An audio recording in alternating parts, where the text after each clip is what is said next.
ನಮಸ್ಕಾರ ಸ್ನೇಹಿತರೆ, welcome back to my channel.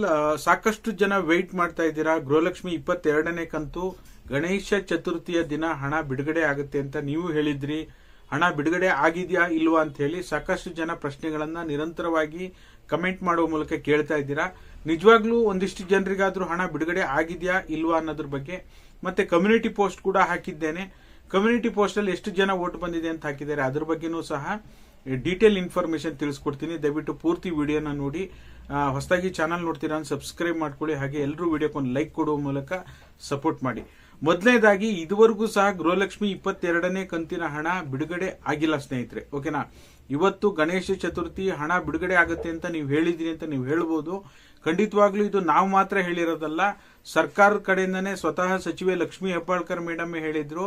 22ನೇ ಕಂತು ನಾವು ಅಂದ್ರೆ ಈಗ ಒಂದ್ ಕಂತು ಬಿಡುಗಡೆ ಮಾಡಿದ್ವಿ ವರಮಹಾಲಕ್ಷ್ಮಿ ಹಬ್ಬಕ್ಕೆ, ಇನ್ನೊಂದು ಕಂತನ್ನು ನಾವು ಗಣೇಶ ಚತುರ್ಥಿಗೆ ಬಿಡುಗಡೆ ಮಾಡ್ತೀವಿ ಅಂತ ಹೇಳಿದ್ರು. ಅದೇ ರೀತಿ ಹಣ ಬಿಡುಗಡೆ ಆಗಿದೆಯಾ ಅಂತ ನೋಡೋದಕ್ಕೆ ಹೋದ್ರೆ ಇದುವರೆಗೂ ಸಹ ಹಣ ಬಿಡುಗಡೆ ಆಗಿಲ್ಲ. ನಾನು ಕಮ್ಯುನಿಟಿ ಪೋಸ್ಟ್ ಹಾಕಿದಾಗ ಈ ಕ್ಷಣದವರೆಗೆ 17% ಜನ ಹಣ ಜಮಾ ಆಗಿದೆ ಅಂತ ಹೇಳಿ ವೋಟ್ ಮಾಡಿದ್ದಾರೆ. ಆಶ್ಚರ್ಯ ಆಗ್ತಾ ಇದೆ, ಇದು ಹೇಗ್ ಸಾಧ್ಯ ಅಂತ ಹೇಳಿ. ಇದು 21ನೇ ಕಂತು ಅಂತ ಕನ್ಫ್ಯೂಸ್ ಆಗಿ ವೋಟ್ ಮಾಡಿದಾರೋ ಅಥವಾ ಸುಮ್ನೆ ಬೇಕು ಅಂತ ವೋಟ್ ಮಾಡಿದಾರೋ ಗೊತ್ತಿಲ್ಲ. ದಯವಿಟ್ಟು ಸುಮ್ನೆ ಹಣ ಜಮಾ ಆಗಿದೆ ಅಂತ ಕಮೆಂಟ್ ಮಾಡೋದಾಗ್ಲಿ ಅಥವಾ ಸುಮ್ನೆ ಹಣ ಜಮಾ ಆಗಿದೆ ಅಂತ ವೋಟ್ ಮಾಡೋದಾಗ್ಲಿ ದಯವಿಟ್ಟು ಮಾಡೋದಕ್ಕೆ ಹೋಗಬೇಡಿ. ನಿಜವಾಗ್ಲೂ ನಿಮಗೆ ಹಣ ಜಮಾ ಆಗಿದ್ರೆ ಸ್ಕ್ರೀನ್ ಶಾಟ್ ಅನ್ನ ತೆಗೆದು ನಮ್ಮ ಇನ್ಸ್ಟಾಗ್ರಾಮ್ ಮತ್ತೆ ಫೇಸ್ಬುಕ್ ಕಳಿಸಿ, ಯಾವ ಜಿಲ್ಲೆ ಅಂತ ಹೇಳಿ ಮೆನ್ಷನ್ ಮಾಡಿ. ಓಕೆನಾ? ಹಾಗಾಗಿ ನಿಮಗೆ ಈ ಕ್ಷಣದವರೆಗೂ ನಾನು ಚೆಕ್ ಮಾಡಿದ್ದೀನಿ, ಎಲ್ಲಾ ಕಡೆನೂ ಕೂಡ ನೋಡಿದ್ದೀನಿ. ಈ ಕ್ಷಣದ 22ನೇ ಕಂತು ಬಿಡುಗಡೆ ಆಗಿಲ್ಲ.